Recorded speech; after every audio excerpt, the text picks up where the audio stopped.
My name is DeMarcus Ranger, and I am a born and bred Texan.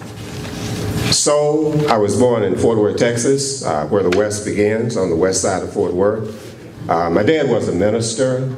My mother was a school teacher who was educated at Tuskegee Institute. I grew up there, graduated from school there. I was valedictorian of my class. I got a 4-year scholarship to Morehouse College. I got a 3-year scholarship to Harvard Law School. I got a fellowship to the University of Pennsylvania and the University of Michigan Law Schools in poverty law. I started to go to Wall Street, but I decided to go into poverty law. So I came back to Dallas on a fellowship in poverty law and started practicing at Dallas Legal Services Foundation, where I served. I also served in South Dallas with the African-American law firm of Finch, Lockridge, Cunningham, and Ranger. I became the director of Dallas Legal Services Project. I became the deputy director of the War on Poverty in Dallas. I worked in real estate development as a house counsel for a 7,000-acre real estate development. I worked in the second largest mortgage company in America as an assistant general counsel. I worked for Mayor Maynard Jackson of Atlanta in the Office of Economic Development, in the mayor's office. And I came back to Dallas and I became the Southwest Regional Director of the NAACP. I've practiced, I've not practiced, I've done a lot of things. I actually ran for the city council 30 years ago in Dallas. My wife and I lived probably a mile from here when we first got married many years ago. This is a brochure from 30 years ago. Marcus Ranger running for the Dallas City Council as I guess I was, Kiara was there. Well, not quite that young, but almost. And this is me running for the city council. You know what I was advocating? Single member districts back then, because we had at-large elections. I knew I couldn't win in an at-large election, but I ran anyhow because I was interested in city government. Point is, this is not new for me. I have been interested in government for a long time. I majored in government at Morehouse, etc. I tend to have a down-the-middle point of view about things such as that, because there is a balance, and it's very important to have that balance. Because first of all, let's say the term blight. If you say you have blight on Lancaster Avenue or something like that, that came up in some previous discussions we had.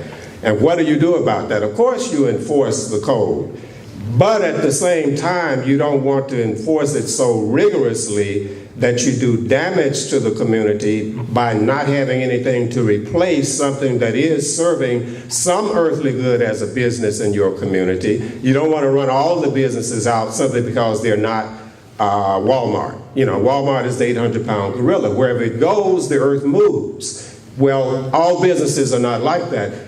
I would like to help businesses upgrade. You know, in other words, if you have a problem like that, why can't we provide services that would help those businesses to improve where they are and grow and prosper? So I would try to keep a balance there, and I wouldn't be overly aggressive, but at the same time, we should address the needs of the businesses. You're dealing with old infrastructure that was not developed properly because of a lot of reasons. And so we cannot, with a magic wand, change that universally across the board. But in terms of new development, we ought to be thinking in terms of construction, new construction in our areas when they happen, to encourage sidewalk development, to encourage more safety in the way the design of certain residential areas would be. But I think that we are really, to some extent, unable to really comprehensively address that problem with the budget that the city government has at the present time. But I think wherever there's an opportunity, we should have neighborhood sidewalks, because sidewalks don't just address the problem of just someone walking. It's a whole community involvement things that sidewalks encourage. So certainly I would encourage all new development to look very closely at having sidewalks, and even when something is improved in a neighborhood, to consider trying to improve it in that way by adding sidewalks. The city of Dallas has a strategic plan. It also has a Grow South plan. My way of approaching that would be to ask the city manager to review the strategic plan with reference to making a more effective, up-to-date recommendation as to how we could speed up the progress in our area of making it more attractive for development. Now, at the same time, as an individual council person, you always have the, for lack of a better term, the platform, the opportunity to be a self-promoter of your particular district. And of course, I would do that. I mean, I would meet with the businessmen on Lancaster Avenue, businessmen wherever they are in the district, and ask them for their ideas on how we as a business community could come together and help to promote this area, as well as the Dallas Black Chamber of Commerce, the Hispanic Chamber, the Regional Chamber, whoever could help us to help us promote this area as an active, viable place for economic development, because we do need job developments over here in this area. I went to see the movie Selma, my wife and I, forgotten when it was, when it came out. And it brought back all the memories of the Civil Rights Movement and Dr. King's struggle and the Voting Rights Act. And here we are talking about an election and voting and how important it is, but look at how few people exercise the right to vote. I would like to serve as your city council person for a good reason. I have no desire to be a gatekeeper. You don't need gatekeepers. You don't need people who believe they are above you.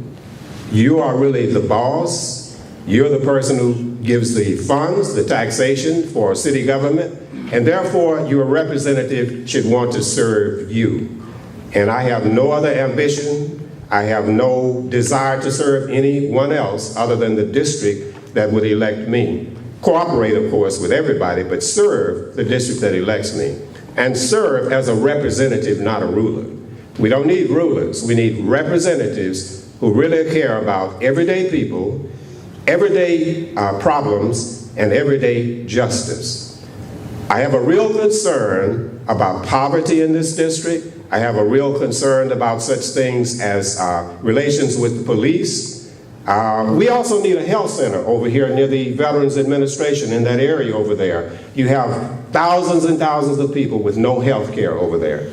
So I would hope to serve you, and if you elect me, I will serve you with honesty, integrity, and commitment, and I do hope you will give every opportunity to consider my candidacy and vote for Marcus Ranger, and I will not let you down. I will serve you to the best of my ability, and I look forward to doing that.